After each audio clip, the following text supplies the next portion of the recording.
Hello guys, I am C S Kashish रचवानी।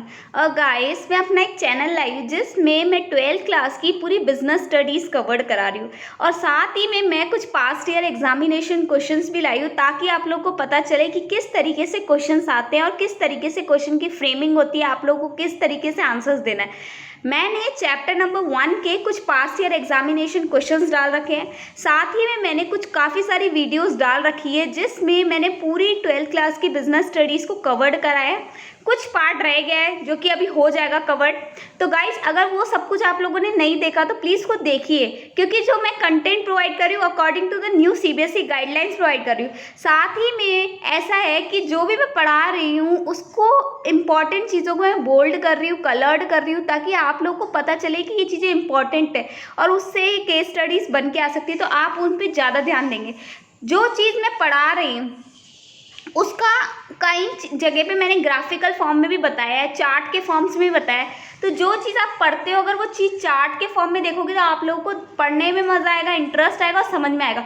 क्योंकि एक अकेला ऐसा सब्जेक्ट है जिसमें आप लोग 90 अबव मार्क्स भी ला सकते हो, लेकिन क्या होता है हम लोग शुरू से ध्यान नहीं देते तो इसलिए हमारे मार्क्स कुछ कम हो जाते हैं। तो गाइस, प्लीज़ इन सब चीज़ों को देखिए क्योंकि वो आप सब लोगों के लिए बहुत इंपॉर्टेंट है।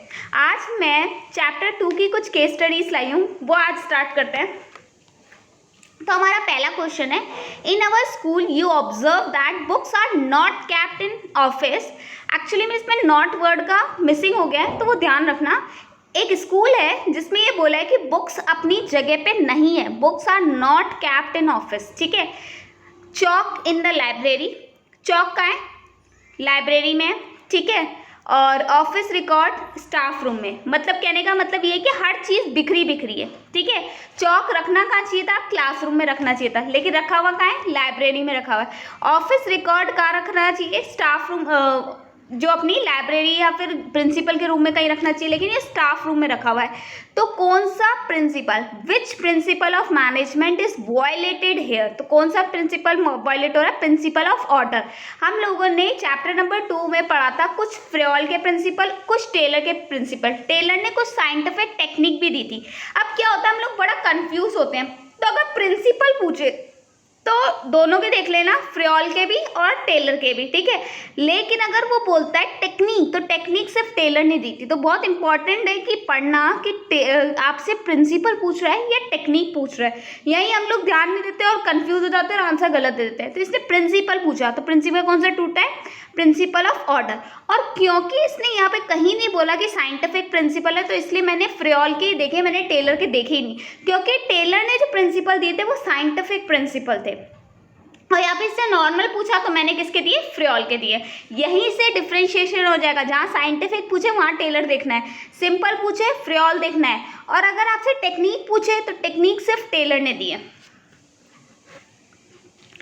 Second question, the production manager of an automobile company asks the foreman to achieve a target of production 200 scooter per day. मतलब उसको कितने स्कूटर बनाने हैं? डेली के daily 200। But he did not give him authority of requisition tools and material from store department. मतलब उसने बोला कि देखो काम करना है, लेकिन काम करने के लिए जो मटेरियल है उसकी अथॉरिटी नहीं दी, उसको उठाने की अथॉरिटी नहीं दी। Can the production manager blame the foreman if he is not able to achieve the desired task? क्या जब प्रोडक्शन मैनेजर अपने फोरमैन को, मतलब अपने एम्प्लॉय को ब्लेम कर सकता है कि तूने काम पूरा ढंग से नहीं किया? कौन सा प्रिंसिपल है यहाँ पे जो कि रिलेट कर रहा है? प्रिंसिपल पूछ रहा है, तो देख लेते हैं। पहली बात तो ब्लेम इसलिए नहीं करेगा क्योंकि उसने काम दे दिया, लेकिन रेस्पॉन्सिबिलिटी दे दी, जिम्मेदारी दे दी, पर अथॉरिटी नहीं दी। मतलब काम करेगा तो उसको रॉ मटेरियल चाहिए, रॉ मटेरियल था नहीं उसके पास, और उसको लाने की अथॉरिटी नहीं थी। तो आप अगर किसी को जिम्मेदारी दे रहे हो तो उसको साथ में थोड़ी तो फ्रीडम देनी पड़ेगी, थोड़ी तो अथॉरिटी देनी पड़ेगी, वो नहीं दी थी इसने। तो no, the production manager can not blame the foreman because he did not give him authority of requisition tools and material from the store department. मतलब यहाँ पे उसने जो रिक्वायर्ड मटीरियल और स्टोर चाहिए था वो तो स्टोर डिपार्टमेंट से उसको लाने की अथॉरिटी नहीं दी थी। Since he has no authority he could not fulfil his responsibility. जब आपके पास कोई अथॉरिटी नहीं होती तो रिस्पॉन्सिबिलिटी भी फुलफिल नहीं होगी। Without authority responsibility can't be fulfil.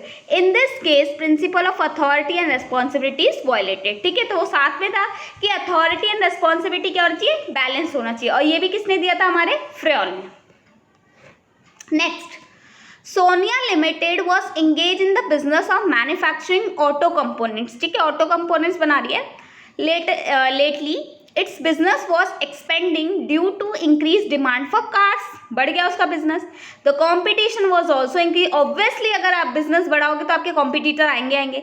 In order to keep it market share intact the company directed its workforce to work over time. मतलब अपना शेयर बनाने के लिए उसने अपने वर्कर्स को क्या बोला, दिन रात काम करो, ओवर टाइम काम करो। But this result many problem क्या आई, due to increase in pressure of work the efficiency of worker decline. दिन रात काम करेंगे तो उनकी एफिशिएंसी गई। Sometime the subordinate had to work for more than one superior. कई बार क्या होता था, वो एक से ज़्यादा सुपीरियर्स के से ऑर्डर ले रहे थे। कोई प्रिंसिपल याद आ रहा होगा आप लोगों को बहुत अच्छे से। The worker was becoming indiscipline. Discipline में काम नहीं कर रहे थे। Spirit of team work which has been characterise the company previously has began to wane. मतलब जो स्पिरिट बना रखी थी कि हम एक साथ काम करेंगे, वो भी खत्म हो रही थी।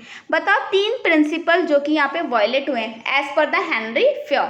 तो पहला तो उसने क्या बोला कि एक बॉस से ज़्यादा से काम ले रहे थे, यूनिटी ऑफ कमांड गई। दूसरा, इनडिसिप्लिन से काम कर रहे थे, डिसिप्लिन तरीके से काम नहीं कर, तो डिसिप्लिन वाला प्रिंसिपल गया। तीसरा, उन लोगों ने जो टीम बोला था कि टीम बन के काम करेंगे, वो टीम नहीं कर रहे थे, तो स्प्रिट डी कॉर्पस गया। तो इसका मतलब तीनों प्रिंसिपल आ गए यहाँ पे। Next question, in Simran limited an employee had an objective to maximize his salary, but the organization objective to maximize output at competitive। obviously इसको हर ऑर्गेनाइजेशन में होता है कि एम्प्लॉय चाहेगा मैं ज़्यादा सैलरी लूँ, लेकिन ऑर्गेनाइजेशन चाहेगा सैलरी कम, आउटपुट ज़्यादा। Eventually the organisation interest was giving priority. लेकिन हमने किसके ऊपर ध्यान दिया, ऑर्गेनाइजेशन के ऊपर ध्यान दिया। देखो क्वेश्चन में ही आंसर है, ध्यान से। ओवर एम्प्लॉय इंटरेस्ट, एम्प्लॉयज को ध्यान में रखा, लेकिन अगर जहाँ पे लड़ाई हो गई वहाँ पे ऑर्गेनाइजेशन को ऊपर रखा, एम्प्लॉय को नीचे रखा। कौन सा प्रिंसिपल रिलेट हो रहा है, ऑब्वियसली एक ही प्रिंसिपल था, subordination of individual interest to general interest. ये प्रिंसिपल ये बोलता था कि कोशिश करो कि एम्प्लॉय का इंटरेस्ट और ऑर्गेनाइजेशन का इंटरेस्ट एक हो जाए। लेकिन अगर जहाँ पे एक नहीं हो पाता, जहाँ पे प्रॉब्लम रहती है, जहाँ पे लड़ाई हो जाती है, कॉन्फ्लिक्ट हो जाता है, वहाँ पे ऑर्गेनाइजेशन का ऊपर रखेंगे इंटरेस्ट और एम्प्लॉय को सेक्रीफाइस करना ही पड़ेगा। तो principle of subordinate interest to general interest, individual का इंटरेस्ट जाएगा जनरल इंटरेस्ट के आगे। Next, ABC Limited is engaging in producing electricity from domestic garbage। ठीक है, there is almost equal division of work and responsibility between worker and manager। मतलब काम बांट के कर रहे थे वो लोग। The management even takes worker into confidence before taking important decision। मतलब क्या हुआ, वर्कर से भी पूछा जा रहा था, कोई अगर इंपॉर्टेंट डिसीजन है उससे पहले वर्कर से भी मैनेजर क्या कर रहा था, कंसल्ट कर रहा था। All the worker are satisfied थे as the behaviour of the management is very good. अच्छा बिहेवियर था। बताओ कौन सा प्रिंसिपल बताया, तो कॉपरेशन नॉट इंडिविजुअल। सब साथ चलो, इंडिविजुअल नहीं होके चलो। Next, Telco Limited is manufacturing files and folder from old cloth to discourage use of plastic field and folder। ठीक है, मतलब प्लास्टिक को हटाने के लिए उसने क्या किया, जो पुरानी फाइल्स वगैरह जो पुराने कपड़े होते हैं उससे क्या बनाते थे, फाइल्स और फोल्डर बना रहे थे, प्लास्टिक नहीं यूज़ कर रहे थे। For this they employ people from near by villages where very less job opportunities are available. मतलब उन्होंने एम्प्लॉयज भी वहीं से लिए जहाँ पे कम जॉब है, जहाँ पे लोग बेरोजगार ज़्यादा बैठे हैं। An employee Harish is design to plan for cost reduction but it is not welcome by the production manager. मतलब एक एम्प्लॉय है, एक अच्छा सा डिज़ाइन लेके आया, लेकिन प्रोडक्शन मैनेजर ने उसको ध्यान नहीं दिया। Another employee give some suggestion for improvement in design but it is not appreciated. मतलब प्रोडक्शन मैनेजर ने क्या किया, जो एम्प्लॉय डिज़ाइन लेके आया ना तो उसको अप्रिशिएट किया, जो दूसरे उसको एडवाइस दे रहे थे उसको भी अप्रिशिएट नहीं किया। बताओ कौन सा प्रिंसिपल है, तो कौन सा है, इनिशिएटिव। ठीक है, यहाँ पे इनिशिएटिव टूट रहा है, क्यों? क्योंकि हम लोग ये बोलते हैं कि हमें अपने एम्प्लॉयज से भी कंसल्ट करना चाहिए कोई भी काम करने से पहले। अगर एम्प्लॉय अपना इनिशिएटिव देंगे, अगर हम उनसे पहले से कंसल्ट करेंगे, अगर वो इनिशिएटिव देते हैं, तो ऐसे में क्या फ़ायदा होता है कि एम्प्लॉय को लगता है कि मेरी सुनी जा रही है। अगर उसको लगेगा मेरी सुनी जा रही है तो वो काम बहुत अच्छे से करेगा। तो भले ही अगर अपन एम्प्लॉय का काम नहीं करे, पर उसको अप्रिशिएट करना चाहिए, उसको इनिशिएटिव करने के लिए बोलना चाहिए। यहाँ पे वो एक्शन टूट रहा है, मतलब वायलेट हो रहा है। Next, Hitik is desires of setting up small factory to manufacturing different kind of eco friendly packing material. मतलब छोटी सी फैक्ट्री लगाई उसने और इको फ्रेंडली मटीरियल्स वो बनाना चाहता है। He propose to adopt to logical approach to इस business rather than hit and trial method. ध्यान से सुनो, हिट एंड ट्रायल मतलब जो सब लोग कर रहे हैं हम वो नहीं करेंगे, हम अपना दिमाग लगाएंगे और लॉजिकली काम करेंगे। As he know that he can that can result in tremendous saving of human energy as well as wastage of time and material। मतलब उसने बोला जो मैं चीज़ें बना रहा हूँ इको फ्रेंडली, इससे क्या होगा, लोगों की एनर्जी भी बचेगी और रिसोर्सेज जो वेस्टेज है उसको हम यूटिलाइज करेंगे ढंग से। He plan to adopt पैटर्नलाइज्ड क्या ये paternalized style of management in practice in order to avoid any kind of class conflict that may emerge between him and the worker। मतलब एक ऐसी स्टाइल यूज कर रहा है वो जो कि सबके लिए सही है, एनवायरनमेंट के लिए सही है और जो वेस्टेज चीज़ें वो भी यूज हो रहा है और वर्कर्स को भी ज़्यादा मतलब मेहनत नहीं करनी पड़ेगी, any kind of class conflict नहीं होगा वर्कर्स के बीच में। मतलब दोनों से मिला के वो काम कर रहा है, खुद भी कर रहा है और साथ में वर्कर्स से भी पूछ रहा है। मैं moreover he plan to seek opinion, आ गया वही बात, वही आ गया, उस वर्ड का मतलब वही है। ठीक है, because taking any important decision and also offer initiative incentives to them for providing valuable suggestion for the business. देखो उनसे सुन रहा है और साथ ही में अगर उनका कोई सजेशन अच्छा लग रहा है तो उनको इंसेंटिव्स भी देगा। बताओ इस पैराग्राफ में कौन सा साइंटिफिक मैनेजमेंट प्रिंसिपल। अब यहाँ पे फ्रॉल नहीं आएगा क्योंकि यहाँ पे बेसिक नहीं पूछा, उसने साइंटिफिक पूछा और साइंटिफिक मतलब टेलर आएगा और टेलर के तो 4 ही थे। कौन कौन से? Science not rule of thumb आ गया। उसने बोला था ना मैं हिट और ट्रायल मेथड यूज नहीं करूंगा, मैं वो काम नहीं करूंगा जो सब कर रहे हैं, मैं एक लॉजिकली काम करूंगा, दिमाग लगाऊंगा। Science not rule of thumb. Rule of thumb क्या बोलता है? सब जो काम कर रहे हैं हम भी वही काम करेंगे, लेकिन हम टेलर बोलता था कि आपको वो काम नहीं करना जो सब कर रहे हैं, आपको हर काम के पीछे साइंस ढूंढनी है, लॉजिक्स ढूंढने।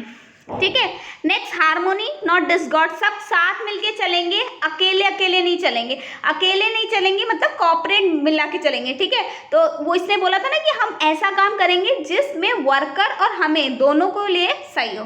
नेक्स्ट कॉपरेशन नॉट इंडिविजुअली, वही आ गया। Next question, G has appointed as a chief organizer of a week-long culture event, being a sponge follower of scientific management. मतलब आ गया साइंटिफिक मैनेजमेंट का नाम आ गया, मतलब वो बड़ी साइंटिफिक मैनेजमेंट को चीज़ें देखती। She decide to execute her work by putting into practice the various techniques of scientific management. अब देखो यहाँ पे साइंस की बात हुई, लेकिन यहाँ पे साइंस के प्रिंसिपल की बात नहीं हुई, साइंटिफिक टेक्निक्स की बात हुई। On the basis of several observation she is able to determine that the standard time taken by the security officer at the gate to check the criterion of every visitor in 30 second. मतलब जो I cards वगैरह वो देख रहा है visitors का, वो कितने लगा रहा है? 30 सेकेंड लगा रहा है। So she decide to employ 2 person on this job on for every function along with necessary support staff. She considered the fact that every day the function will take place in 3 shifts for 4 hours each, and therefore it is important to give break to the support staff even in the single shift to take his lunch। देखो बड़ा काफ़ी लंबा question है, ध्यान से सुनना। एक जी लड़की थी, उसने क्या बोला, सॉरी गौरिका है, जी बोलो गौरिका बोले कि है, गौरिका एक लड़की है वो एक कल्चरल इवेंट देखने गई। उसने देखा, क्योंकि वो हर चीज़ में साइंस ढूंढती थी, तो उसने साइंस की बहुत सारी टेक्निक्स देख रखी थी। उसने देखा कि एक कंपनी के जो सिक्योरिटी ऑफिसर है, जो सिक्योरिटी गार्ड बोल सकते हो आप उसको, जो अंदर लोग आ रहे हैं तो उनका विजिटिंग कार्ड देख रहा है, सब कुछ देख रहा है, उसको देखने में वो 30 सेकंड लगा रहा है। इसीलिए उसने क्या किया, उसकी जगह पे 2 और लोग लगाने के लिए बोला, क्योंकि वो अकेला इतना काम कर नहीं पा रहा था, तो उसने बोला 2 और लेकर आ जाओ। साथ में उसने बोला कि जो काम है वो 3 शिफ्ट में होना चाहिए, मतलब बीच बीच में शिफ्ट लगनी चाहिए, अलग अलग लोग लगने चाहिए, ताकि जो पहले काम कर रहे हैं उनको ब्रेक मिल जाए। दूसरी बात ये बोली कि जो एक शिफ्ट में भी काम कर रहे हैं उनको थोड़ी देर के लिए बीच में ब्रेक दे दिया जाए। तो बताओ ऐसे में कौन सी टेक्निक वो यूज कर रहा है। पहला, टाइम स्टडी। टाइम स्टडी क्यों? क्योंकि उसने देखा कि एक पर्सन अकेला जब काम कर रहा है तो बहुत टाइम लग रहा है, ठीक है, और टाइम को वो मैनेज नहीं कर पा रहा, इसलिए उसने और लगाए, ठीक है। फटीगी स्टडी। फटीगी क्या बोलता है? फटीगी ये बोलता है कि बीच बीच में ब्रेक दो, क्योंकि अगर हम लोग लगातार काम करेंगे तो यार हम लोग मशीन्स नहीं है, हम लोग ह्यूमंस है, और ह्यूमंस को ब्रेक चाहिए, चाहे वो 5 मिनट का ब्रेक हो। लाइक जो प्रोफेशनल पर्सन होते हैं, जो काम दिमाग का करते हैं, इंटेलेक्चुअल वर्क करते हैं, उनको 5 मिनट का ब्रेक भी मिल जाएगा ना, वो फ्रेश हो जाएंगे। लेकिन जो हैंड का वर्क कर रहे हैं, मतलब जो हाथ से काम कर रहे हैं, तो उनको भले ब्रेक एक ही बार 2 दिन में, लेकिन उनको क्या हो, थोड़ा लंबे समय का ब्रेक चाहिए होता है। तो इसमें सिक्योरिटी गार्ड है, वो हाथ का काम कर रहा है, तो उसको बीच में लंच का ब्रेक दे दिया जाए। तो फटीगी स्टडी हो गया। मैथड स्टडी, उसने 1 बेस्ट वे मैथड ढूंढा कि शिफ्ट में काम करना चाहिए, तो 1 बेस्ट वे मैथड इसमें निकल गया कि उसने बोला था ना अलग अलग 3 शिफ्ट लगेगी, ठीक है। तो बहुत सारे मैथड्स देख के उसने एक बेस्ट निकाला, और ये टेक्निक्स है, ठीक है। ये जो तीनों बताई ना मैंने, ये टेक्निक्स है, ये प्रिंसिपल नहीं है। बहुत ध्यान से पढ़ना पड़ेगा। साइंटिफिक प्रिंसिपल बोलेगा या साइंटिफिक टेक्निक बोलेगा, तभी टेलर में आना, वरना फ्रियोल में जाना। Next, S private limited is company dealing in stationery items. किस में डील कर रही है? Stationery item. In order to establish standard of excellence in quality in material and in the performance of man and machine, the company adhere to benchmark during production. मतलब कहने का मतलब ये है कि वो एक मटेरियल में किस में काम कर रही है? स्टेशनरी में काम कर रही है, और उसको पता है कि मैं काम क्या कर रही हूँ, एक्सीलेंस मटेरियल प्रोवाइड कर रही हूँ, क्वालिटी अच्छी दे रही हूँ। तो कंपनी ने बोला कि मैं अपने जो काम पे क्या लगाऊंगी, जो भी मैं प्रोडक्ट बना रही हूँ उस पर एक बेंचमार्क लगा दूंगी अपना। मतलब बेंचमार्क बनाने का मतलब कि इससे बेकार क्वालिटी नहीं होनी चाहिए, क्वालिटी इससे अच्छी होनी चाहिए। बेंचमार्क का मतलब एक लिमिट सेट कर दी कि इससे बेकार काम नहीं होना चाहिए, इससे अच्छा ही होना चाहिए, ठीक है। Moreover its product are available to limited varieties. मतलब उसने बहुत सारा काम फैलाया नहीं। लाइक एक जूस वाला है तो वो 10 वेराइटी के जूस नहीं लाया, उसने 2 वेराइटी के जूस निकाले, क्योंकि उसको पता है कि मैं जो 10 वेराइटी में मेहनत लगाऊंगा बिकेंगे नहीं, 2 वेराइटी में लगाऊंगा अच्छे से बिकेंगे, तो लिमिटेड चीजें लाया वो। ऐसे कंपनी भी लिमिटेड लाई, ठीक है। Size, dimension, thereby eliminating superfluous diversity of, मतलब उसने बहुत ज़्यादा अपने प्रोडक्ट को फैलाया नहीं, लेकिन जो भी काम कर रहा है वो क्वालिटी वाइज कर रहा है, और एक स्टैंडर्ड फिक्स कर दिए कि इससे कम काम नहीं होना चाहिए, बेंचमार्क है, इससे अच्छा ही काम होना चाहिए। तो कौन सी आइडेंटिफाई द टेक्निक, आगे टेक्निक, तो ये आगे standardization and simplification of work. ज़्यादा काम फैलाना नहीं है, सिंप्लीफाई से काम करना है और स्टैंडर्ड काम करना है। मतलब ऐसा नहीं हो कि आप काम बहुत सारा कर रहे हो लेकिन क्वालिटी नहीं दे रहे हो, तो क्वालिटी बहुत इंपॉर्टेंट है। तो यहाँ पे आ गया standardization. Next question, in one of the his principle Taylor suggest, आगे नाम आगे टेलर का ही आगे डायरेक्ट तो साइंटिफिक बोलेगा नहीं हो, the job performance should be based on scientific inquiry not wish and will of personal intuition of manager. मतलब कहने का मतलब जिस पर्सन को अगर आप अपॉइंट कर रहे हो या फिर किसी की जॉब की परफॉर्मेंस को चेक कर रहे हो, वो पर्सन इंट्यूशन नहीं होनी चाहिए, हमारा मन कर रहा है ये अच्छा पर्सन है उसको दे दो, या ये मेरा रिश्तेदार है इसकी परफॉर्मेंस अच्छी होनी चाहिए, या इससे मेरी लड़ाई हुई है इसकी परफॉर्मेंस में बेकार दिखाऊं, ऐसा नहीं होना चाहिए। एक क्या होना चाहिए, साइंटिफिकली इंक्वायरी होनी चाहिए, हर चीज़ को अच्छे से देखो। तो बताओ कौन सा प्रिंसिपल हुआ? तो science not rule of thumb. Rule of thumb नहीं अपनाना कि सब लोग बोलते हैं कि ये मेरा फेवरेट है तो इसको अपनाऊं, नहीं। Last question, In the staff meeting, the principal of the school raised objection that teachers start the teaching after 5 to 10 minutes in the third floor classes. ठीक है, मतलब थर्ड फ्लोर क्लासेस में जब टीचर पढ़ाने जा रही है तो 10 मिनट उनको लग रहे हैं क्लास को स्टार्ट करने में. He warned them as student are complaining about this. ठीक है, और स्टूडेंट्स ने कंप्लेन करा से. The teacher explained the principal that when we climb steps from ground to third floor, मतलब हम जब ऊपर जाते हैं we get some tiredness and need 5 to 10 minutes rest before starting the lecture. उन्होंने बोला कि हम ऊपर जा रहे हैं तो हमें टाइम लग रहा है और टाइम लगते लगते हम थक भी जाते हैं तो हमें 5 से 10 मिनट चाहिए रेस्ट करने के लिए. ठीक है. The principal plan to install lift in school. वाह, स्कूल में लिफ्ट लगा रही है principal so that the teacher do not waste energy, ताकि टीचर्स की एनर्जी वेस्ट नहीं हो. As wasteful activity of climbing steps, मतलब उनको सीढ़ियाँ चढ़ने की जरूरत नहीं पड़ेगी और उनकी एनर्जी वेस्ट नहीं होगी और ये टाइम बच जाएगा. बताओ कौन सी टेक्निक है साइंटिफिक मैनेजमेंट. बार बार बोल रही हूँ ध्यान से पढ़ना टेक्निक. और अगर किसी को ध्यान में नहीं रहता तो जब पेपर करो एग्जाम का तो एक पेंसिल ले लेना, उससे अंडरलाइन कर लेना ताकि आप लोगों को पता चल जाए कि हाँ यही पूछ रहा है. वैसे भी आप लोगों को पेंसिल लेके बैठना चाहिए क्योंकि आप लोग जब केस स्टडी पढ़ते हो तो कुछ चीज़ें काफ़ी इंपॉर्टेंट होती है तो उसको अंडरलाइन कर लिया ताकि बार बार रीड नहीं मारे पड़े. तो यहाँ पे हुआ फंक्शनल फोरमैनशिप और टाइम स्टडी. अच्छा, टाइम स्टडी कैसे टाइम बचाया. अच्छा, इसमें मोशन स्टडी भी हो सकता है, अननेसेसरी मोशंस रोक दिए उसने. ठीक है, तो टाइम स्टडी भी आ गया यहाँ पे. टाइम स्टडी क्यों, क्योंकि उसने 10 मिनट बचा दिए. और फंक्शनल फोरमैनशिप क्यों, क्योंकि उसने देखा कि हमें जो काम करना है वो अकॉर्डिंग टू द फंक्शन करना है. लेकिन मेरे हिसाब से ज़्यादा टाइम स्टडी सही है. तो अगर आप एक आंसर दोगे टाइम स्टडी तो भी चलेगा. तो गाइस आज की हमारी वीडियो यहीं पे क्लोज करते हैं. गाइस अगर मेरा चैनल अच्छा लग रहा है, मेरा कंटेंट अच्छा लग रहा है तो प्लीज़ को लाइक कीजिए, शेयर कीजिए and subscribe the channel. Thank you.